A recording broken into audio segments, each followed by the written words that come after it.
Till Shiloh Radio.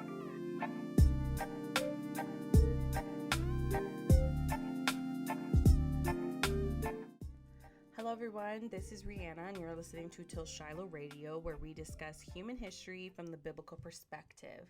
I hope everybody had a lovely week. I know I didn't upload anything this weekend that had just passed. I had a pretty hectic week and weekend, and I feel like garbage for not getting anything up on time. I'm getting in the groove of things. I'm trying my best. I didn't even make a mix this week. It's been pretty hectic, but I hope to not make this a normal thing. I don't have that many listeners as of right now, but, to anybody who is listening and, checking for my stuff, you're greatly, greatly appreciated. You guys have no idea. I hope this is helping, and I hope this is encouraging you guys to do your own research and, basically wake up and look around, man. This experience that we are experiencing here on earth, it's so temporary. You know what I mean? Like, life is like smoke. It could be gone in the blink of an eye, and your spirit is what's forever, and forever is a long time to follow your enemy into the pits of hell. I watched a video the other day, and a guy was speaking, and he was saying, a lot of people think that God created hell to throw, bad people in, and he didn't. God never made hell for people. He literally made it for these rebellious angels because, they're immortal spirits. So when people sit there and go, oh, what kind of God would sit there and throw his people that he so-called loves into hell? God doesn't put anybody in hell. You follow the devil to hell. You follow them there. You know what I mean? So remember, God gave us free will, and life is what you make it. It's, if you read scripture, there's a lot of people who say they believe in God, and they're still doing whatever they want to do, and it's only so much you can do besides talk to these people and pray for them, but the path is very, very, very narrow, and the gate to hell is very wide. These fallen angels, they've done a lot. They've done their share, and they've done their stuff to make sure that, basically we lead ourselves to our own doom. And it really sucks. It really sucks the days that we are in. You're bashed and you're made fun of if you have faith and believe in the Creator. If you believe in Yahweh, the Most High God who created all things. That's the end of my spiel. I want to jump into where we left off last week. So we discussed, the sons of God and the creation of the Nephilim in the Antediluvian period. We also talked about how these sons of God that are mentioned in Genesis 6 are in fact fallen angels. And these fallen angels took, the women from the lineage of Cain and created this hybrid race of humanoids, which now we know, right? So we talked about it. Now we know them as the demi-gods of mythology, from around the world. And there's no doubt, that giants existed, especially as a believer. They are mentioned all throughout scripture, but there's also been many findings of giant skeletons scattered from across the world, which coincidentally, I thought it was a real coincidence that, they got destroyed by the Smithsonian, the National Museum. Okay, I don't want to dive too deep on this, but y'all know this is what they do, right? Anytime they find something that goes against their evolution theory, they destroy it, and it's anything to make us believe that God and scripture are all fairy tales, but moving on, because that's a whole can of worms I don't want to dive into today.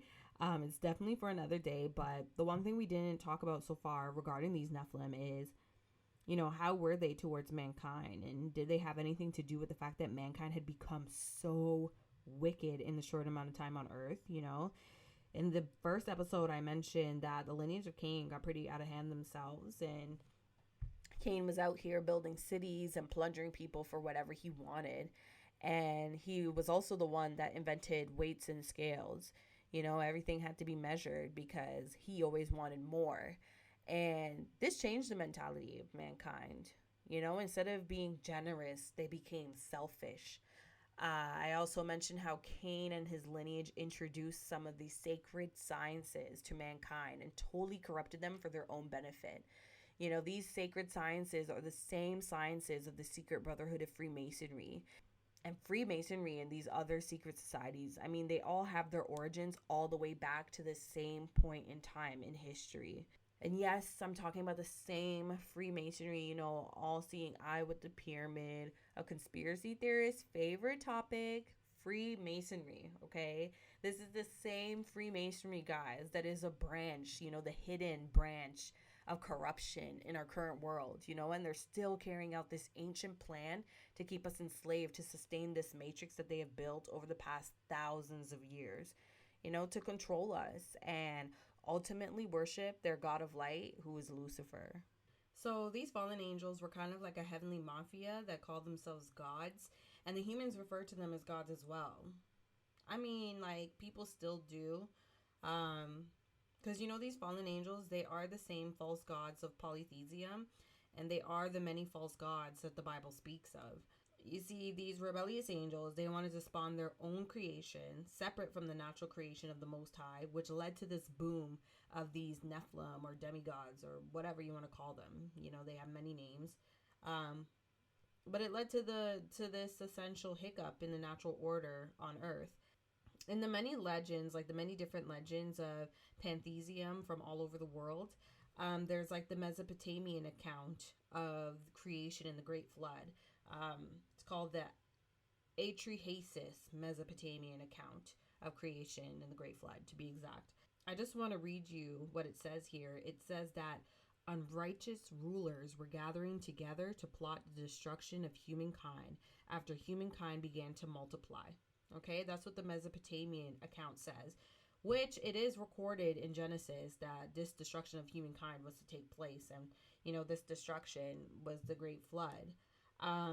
But the book of Enoch, it does talk about this exact gathering of angels who talked with God to do his will, which was to, you know, basically put an end to this wickedness on earth. But what I want you guys to see is, do you see how this Mesopotamian tablet, how they call the Most High and his angels unrighteous rulers, saying how unrighteous rulers gathered together to discuss the destruction of humankind? Really? This is what they do. This is, I mean, it's like no shock, but like, this is what they do a lot in polytheism. You know, they always paint Yahweh, the Most High God, as the enemy. Okay, I want to read the passage in the book of Enoch that speaks of this exact moment in time. So, you know, in the Mesopotamian tablet, it says, you know, these unrighteous rulers came together to discuss. In the book of Enoch, it actually talks about this discussion between the angels and God. So I just want to read that passage here. It says, "And now to you, the holy ones of heaven, the souls of men make their suit, saying, bring our cause before the Most High." So what it's essentially saying right here in this beginning part of the scripture is they could hear the souls of people crying out to God because of the unlawfulness on earth. But it goes on to say, "And they said to the Lord of the ages, Lord of lords, God of God, King of kings, and God of the ages, the throne of your glory stands unto all generations of the ages. And your name is holy and glorious and blessed unto all the ages. You have made all things, and power over all things have you. And all things are naked and open in your sight. And you see all things, and nothing can hide itself from you. You see what Azazel has done, who has taught all unrighteousness on earth, and revealed the eternal secrets which were preserved in heaven, which men were striving to learn. And Samyaza, who you have given authority to bear rule over his associates. And they have gone to the daughters of men upon the earth, and have slept with the women, and have defiled themselves, and revealed to them all kinds of sins." So Azazel and Samyaza were fallen angels. And it says, "And the women have borne giants, and the whole earth has thereby been filled with blood and unrighteousness. And now behold, the souls of those who have died are crying out and making their suit to the gates of heaven, and their lamentations have ascended and cannot stop because of the lawless deeds which are wrought upon the earth. And you know all things before they come to pass, and you see these things, and you do suffer them, and you do not say to us what we are to do to them in regard to these. And then comes in the flood narrative with, Noah and everything.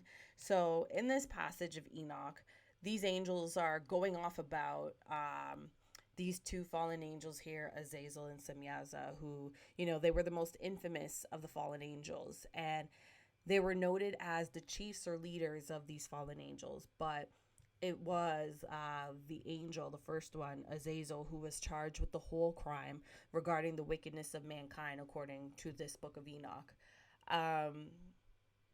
So, guys, these angels, in Enoch, it does go off to say what the angels had taught humankind.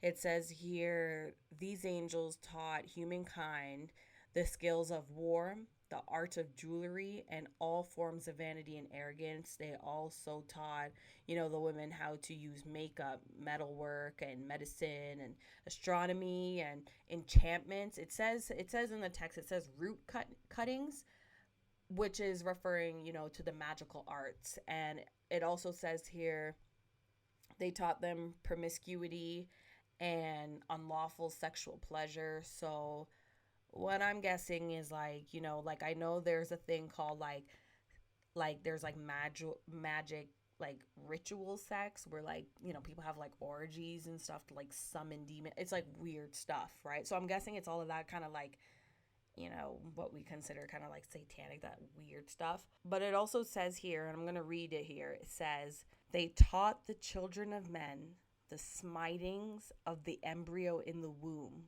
that it may pass away. So, in other words, they taught women how to abort their babies. Okay, so imagine God looking at his creation, watching them indulge in everything profane.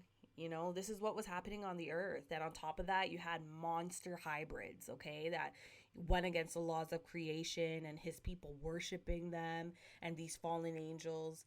Like, imagine if it was happening in our timeline. Like, I don't even want to picture it, but I would be so scared for my life every day, So God charged this angel for the entire ruin of mankind. And I just want to read to you that passage in Enoch where it speaks of on this judgment. And it says here, and the Lord said to Raphael, bind Azazel hand and foot and cast him into the darkness, and make an opening in the desert which is in Duadel, and cast him therein, and place upon him rough and jagged rocks, and cover him with darkness, and let him abide there forever, and cover his face that he may not see light. And on the day of the great judgment, he shall be cast into the fire, and heal the earth, which the angels have corrupted, and proclaim the healing of the earth, that they may heal the plague, and that all the children of men may not perish through all the secret things that the watchers have disclosed, and have taught their sons. And the whole earth has been corrupted through the works that were taught by Azazel. To him ascribe all sin. So what's interesting is that this angel's name, and I'm sorry guys, I just don't like repeating their name so much, but I'm talking about the one just now where God said, to ascribe all sin. But so what's interesting is that this angel's name, sorry guys, I just don't like saying their names so much, but it translates as scapegoat. And it was used in place of scapegoat in some Bible translations of Leviticus. And, also this angel's name is also the name of the wicked goat demon. The one that we all see in pictures, the Baphomet. Remember, guys, the enemy has many, many names. But also in Leviticus, this angel's goat symbology carried the sins of the community. In the ancient Hebrew ritual, the Day of Atonement or Yom Kippur, goats were sacrificed. So one was sacrificed to the Most High for the sins of the Israelites, and the other goat, It doesn't really give you much explanation, but it was set aside to be released in the desert for the sins committed by the angels in the antediluvian period. So in Leviticus 16, verse 8, it says literally this, it says, he is to cast lots for the two goats, one lot for the Lord and the other for the scapegoat. But the Hebrew word in this text for scapegoat is literally the name of this angel, Azazel. In the scriptures translation of the Bible, this verse is written in its true Hebrew format. So this is what it says when you read that translation of the Bible. It says, and Aaron shall cast lots for the two goats, one for the Most High and the other for Azazel. So it says this angel's name flat out in the scriptures translation. So this scapegoat was thrown over a hill or a mountain as a reminder of the angel's punishment in the wilderness. The goat was sacrificed for all the sins and the works of rebellion that these angels had caused to mankind before the flood. So Moses ben Nahim, who was a 12th century Jewish scholar, he said this regarding Yom Kippur. So he says, God has commanded us, however, to send a goat on Yom Kippur to the ruler whose realm is the places of desolation. From the emanation of power come destruction and ruin.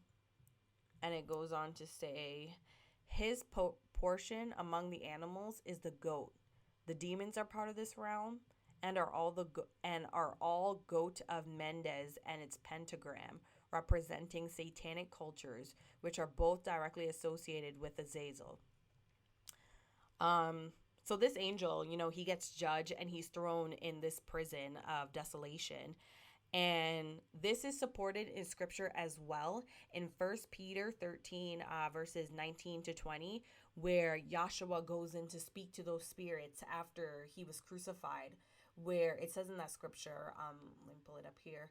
After being made alive, he went and made a proclamation to the imprisoned spirits, to those who were disobedient long ago, when God waited patiently in the days of Noah while the ark was being built. So it says flat out in scripture in Peter, when Yahshua went to go speak to those angels after his crucifixion, he went to go speak to those angels who are in prison because of what they did in the days of Noah. So this again proves fact that the Bible is very aware of what these angels did. Many believe that Yahshua visited those angels to show that through his resurrection, that the rebellious angels' fate and judgment had been officially locked in. So remember, these angels, it's also stated in the Quran that, the rebellious angels failed to regard the Most High's plans to resurrect humankind into immortality forever through the Messiah, Yahshua. And, these angels lost their positions of authority and left heaven, and now are in prison until their short release in the end days. And, they await their judgment.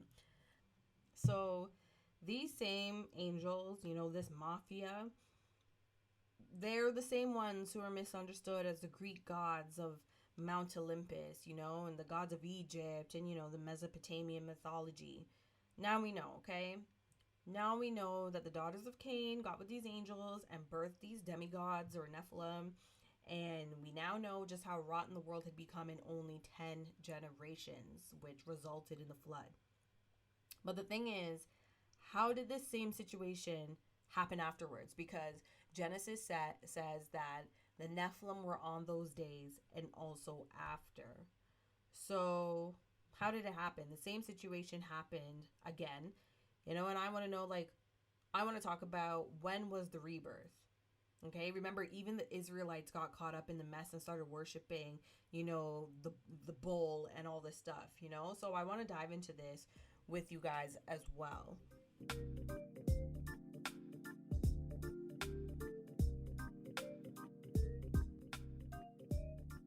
Okay, so as I mentioned earlier, I spoke of Freemasonry and those secret societies being birthed in this era. This same religion that was brought in by Cain's descendants, it was a corrupted religion that was enforced by the Nephilim. So it started with Cain and it was enforced by these Nephilim, and it made the people rebel against the Most High, which had them, swimming later in the flood. But what's insane is that this ancient religion of mysticism has been rebirthed in our current generation again, bringing validation to the prophecy and scriptures, showing that this conspiracy is still alive, guys, and it's still thriving right under our nose. But y'all, again, that is tea that I will have to spill on another day as well. It's like so hard for me to stay on track with topics because I always want to go off the deep end and just unload it all. But I feel like for everything to make sense, I do have to take it step by step so I could go into much detail that I can on each topic so it could be clear. But as I mentioned the last episode, the seven sacred sciences, taught to Adam by God were passed down to his children, Cain and Seth. But, Cain grew to be wicked after the murder of his brother, and he left his family, and he rebelled against the Most High and corrupted these sacred sciences for his own gain. Um, his descendants, they totally corrupted this divine knowledge and mixed it with, pantheism, with the Nephilim as their gods. So this sacred knowledge was split essentially between Adam's good and evil son. So there was a pure version and a corrupted version of the pure.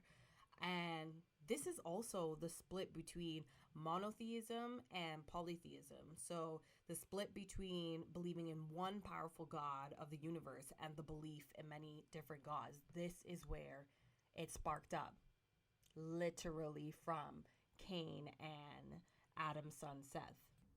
So we got to go back, backtrack a little bit so we could discuss who preserved this corrupted version of, this divine knowledge. So, all right, here's a 401, okay? So a lot of people, they tend to overlook the fact that there was two Enochs in the Antediluvian era. So there was the good and righteous Enoch, who was Noah's great-grandfather, and remember, this Enoch from the good branch was so righteous that he was the first person ever to be raptured, okay? And he didn't have to die to get to heaven, right? So there's that Enoch, and then there's Cain's son, right? His first son, Enoch, and this was the son that he named the first city he ever built after. And this Enoch was also the mystic who cooked up, the pantheistic religions where Freemasonry and these other societies bloom from. So there's that, which is a pretty big deal. And I want everyone to know the differences between the two because it's so important to know for what I'm about to dive into, okay? So I'm going to, for easy reference, call Enoch from the lineage of Seth the good Enoch, and the Enoch from Cain's branch, bad Enoch, just so we could differentiate, okay? And this separation is so important to know because I want you guys to see, okay? I want you guys to see how, they try to blur the lines and confuse us to make us believe they are from the righteous branch of Seth. So these guys, being the snake brotherhoods of these many secret societies, they love playing this game. And again, everything that I'm talking about in this episode, it's all a part of the big huge conspiracy that ends in our doom. So these craft legends, the craft being the divine sciences of Freemasonry, these legends say that Enoch and his descendants were the fathers of their secret societies, okay? And it also says that Seth chose Enoch as his successor as the keeper of the craft, and that he was celebrated as the grand superintendent of Freemasonry. And when Enoch resigned, he handed the ropes over to his son Lamech to rule over the government of the craft. And then it continues to say that Lamech then chose Noah as the grand superintendent who ruled over it until the time of the flood. It also says that this Enoch was linked to inventing letters and writing known as hieroglyphs to preserve and share throughout the generations this sacred knowledge. So this Enoch that these Freemasons are talking about, they also consider him a supreme being because he elevated humankind and had humans in communication with God. But you see, here's a catch, okay? This is what these craft legends are saying about Enoch, right? And saying that this Enoch is from the Seth line. But it doesn't make any sense because it's contradicting, right? It doesn't match the good Enoch from Seth's lineage. See, these legends of Freemasonry are talking about Cain's son Enoch, who was way before our good Enoch's time. See, good Enoch wasn't even born until seventh generation, and Cain's son was third generation. So this would put the birth of bad Enoch around the time of Seth being born by Adam and Eve, which would be around 130 years into life on earth. Seeing that that's how old Adam was when he had Seth, right? So it would be around that time. Um, and good Enoch wasn't even born until Adam was around 590 years old. So that's a 460-year difference, like around that, between these two Enochs, okay? And this bad Enoch was also considered the founder or father of, the many mystic religions. So let me talk about this bad Enoch for a bit, because good Enoch was busy, doing good and doing his own thing, and was known in history as being really focused strictly on God. And again, remember, this guy was the first ever in history to be raptured. Okay, so clearly he was doing something right. But I want to focus on bad Enoch because this guy is known as many names, okay, in history. And like I mentioned before, people mix him and blend him with the good Enoch. And bad Enoch is the one who started cooking up the corrupted knowledge, and he's part of how it survived after the flood, okay? So he's a key component in this whole, mystery. So guys, this bad Enoch, he was sometimes considered the founder of the Egyptian religion, which was essentially mysticism. And to the Egyptians, bad Enoch was known as Hermes Trismegistus, okay? Or Trismegistus, which means Hermes thrice greatest. So he ain't great. He ain't just great. He's great times 3, okay? So through Hermes, the Egyptians communicated with the gods, just like bad Enoch had a rep for in the Antediluvian period, okay? And Hermes was known to be an Egyptian priest who was the inventor of all sciences, again, which lines up with Cain's son. And Hermes is also known as a saint of alchemists. So if you know anything about alchemy, alchemists there's always been like a mystery and like secret kind of way about them. And essentially they were known for turning metals into gold, and when you hear about the elixir of life and the philosopher's stone, it's all about finding kind of like immortality, but through the works of man. Like man could find the way to immortality instead of getting immortality through God. Okay, and guys, this bad Enoch has so many names. He clearly had importance, okay? But bad Enoch, or aka Hermes, was also known as Thoth, the Egyptian god of science and writing. And the Egyptians considered Thoth a deity, just like Freemasons. And he was also placed among Osiris and Isis and was the counselor to them. And Thoth is believed to have lived around 3000 BCE and before, which lines right up to the life of bad Enoch. And Thoth was also the keeper of the magical arts and was the one who revealed all knowledge of the 7 sacred sciences and religion to mankind, okay? And Thoth had his own secret society where he shared these mystical secrets to his followers, of his little snake order, which, guys, this is tea for a whole other episode. There's so much things for me to talk about on here, but right now we are discussing how did this corrupted 7 sacred sciences, how did it surpass the flood? So I don't want to go off topic and off the rails, so I'll keep that kind of information. Maybe I'll do like a whole in-depth on how Freemasonry and all that stuff really bloomed and grew to this day, but this is the origins of everything, okay? That's what we're talking about. So that's for another day. But moving on, Thoth was transformed into a god through wisdom, and he was known as being the inventor of hieroglyphs as well, sounding exactly like Cain's son, little bad Enoch, okay? And some extra stuff here in my notes that I want to slide in. Thoth is also known as the Greek Hermes, or the Romans called him Mercury, but he was known as a deity of learning and the scribe of many gods, okay? So now we know some of these many names, and Enoch was known, as Hermes and Thoth to the Egyptians, and he was also known as Hermes and Mercury to the Greeks and Romans. But an interesting fact or interesting note I have here that I want to slide in is that the Greeks actually believed that their Hermes was the same as the Thoth and Hermes of Egypt, and believed him to have built the pyramids in Egypt, which I found very interesting. And I almost forgot as well that Enoch is known in the Quran as Idris as well.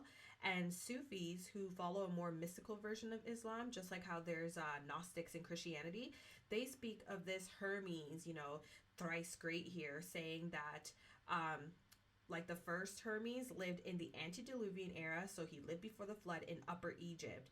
And they say that he was skilled in the sciences and was originally named Idris, whom the Jews call Enoch. Okay, that's what it says here. Some say that the Quran's Idris is parallel to Hermes, aka Enoch. So, guys, clearly this guy, Bad Enoch, Cain's son, was quite popular in many ancient cultures and was known by many names.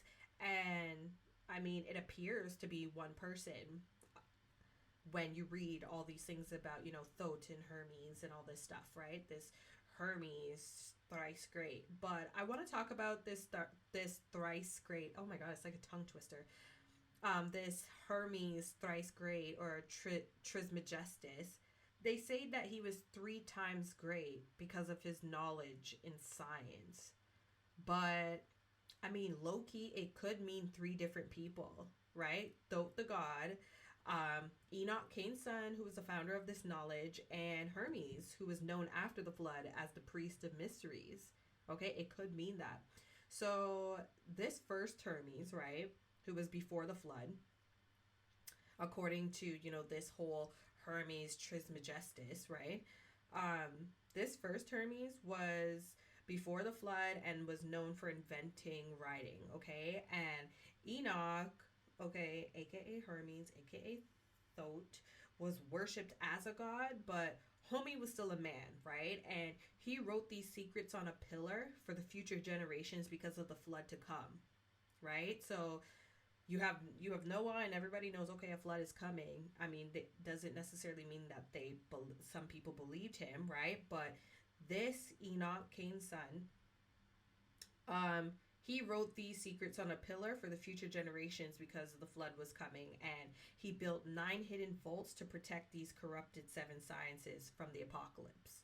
And then this second part of this Hermes, this element of Hermes, of the thrice great trio, was after the flood in Babel, and he was believed to have been the one who translated the pillars that the first Hermes, aka Enoch, from before the flood wrote.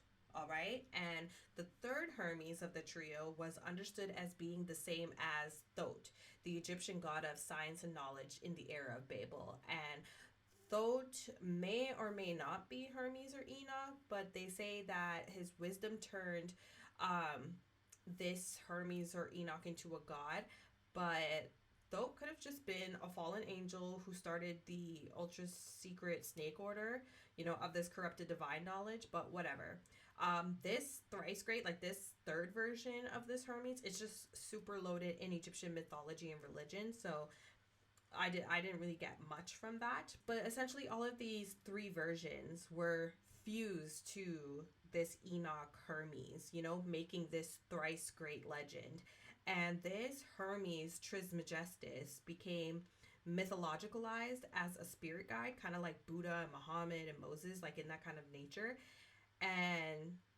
But he was thrice great for being the first to attain all knowledge and secrets of the gods, and he wrote them onto tablets with hieroglyphics. So the mystery in this is, how did the bad Enoch, okay, how did his name become Hermes?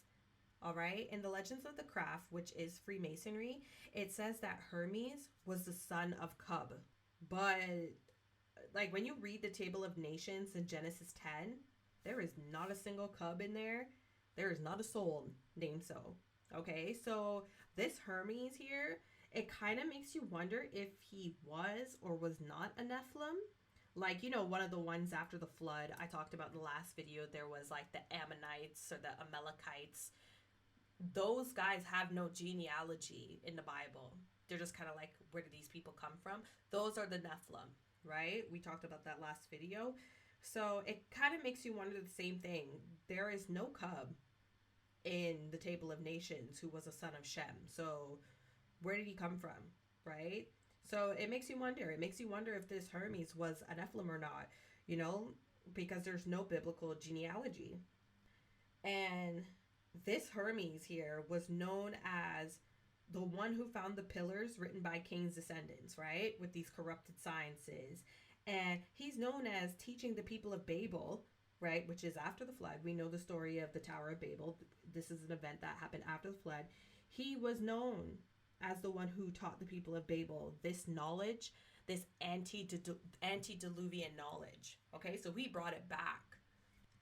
And because Hermes found Enoch's antediluvian knowledge, over time, over the thousands and thousands and thousands of years in legend, Hermes and Enoch became blended together over time. And it looks like anyone who preserved this knowledge got fused with the same name. So just like how Thoth, right? Thoth was a Egyptian god who preserved this knowledge as well, and it looks like they all kind of been blended together because they're essentially all doing and preserving the same thing, right? So it very much, it looks like they were all different individuals, but all continuing the same thing, right? Making sure that this knowledge survived. So I think I'm gonna end it here.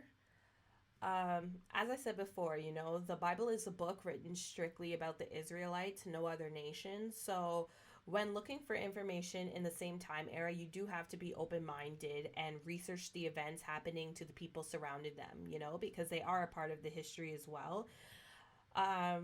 You know, we know that the Israelites were, you know, they were worshiping the bull and all that kind of stuff and getting involved in a lot of the you know, like the heathen ways, but you know, like who influenced them?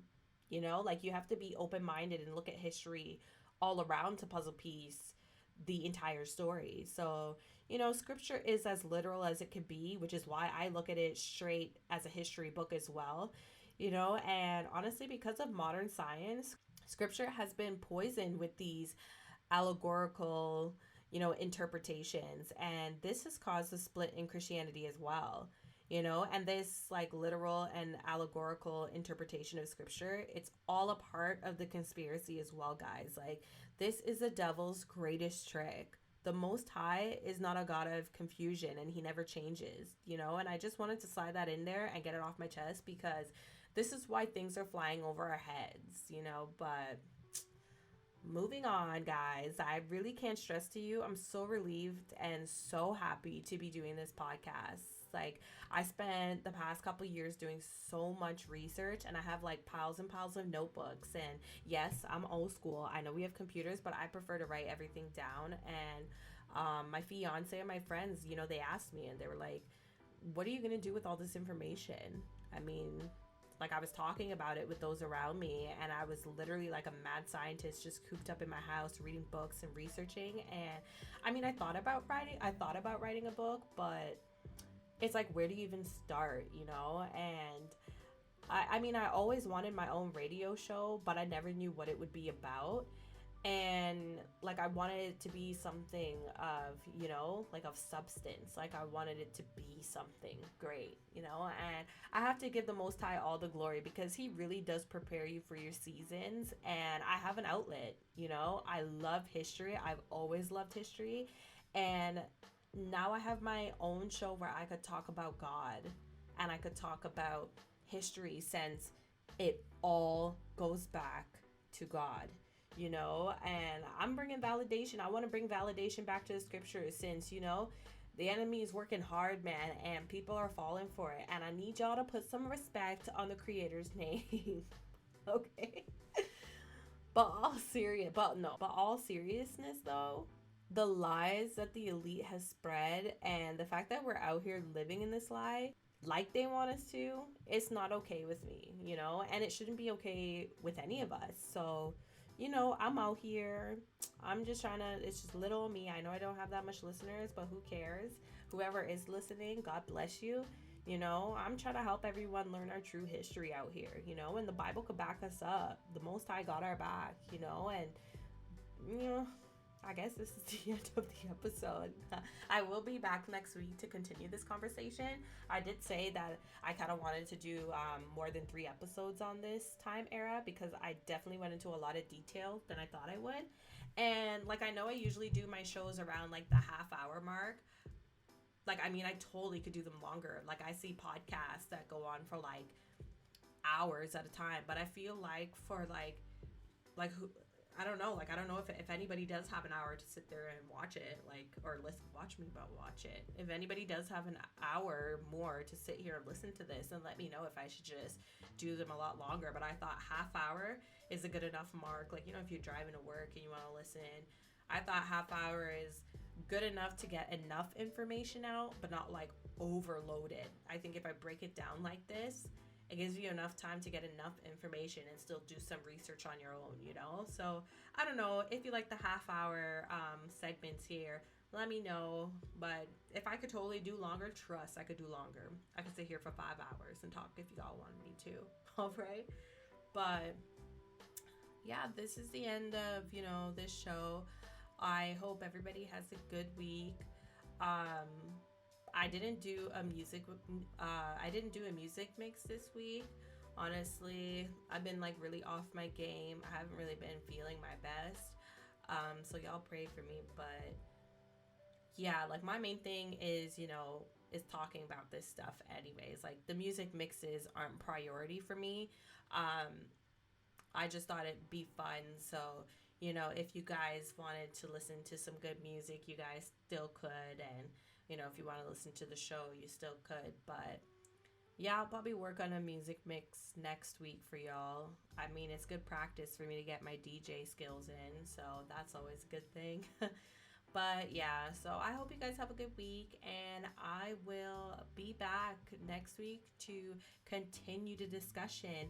Again, if you guys have any questions, you could DM me on Instagram at Till Shiloh Come. And if you are listening to me on Anchor, feel free to send me a voice clip. I would love to answer your questions included in the podcast.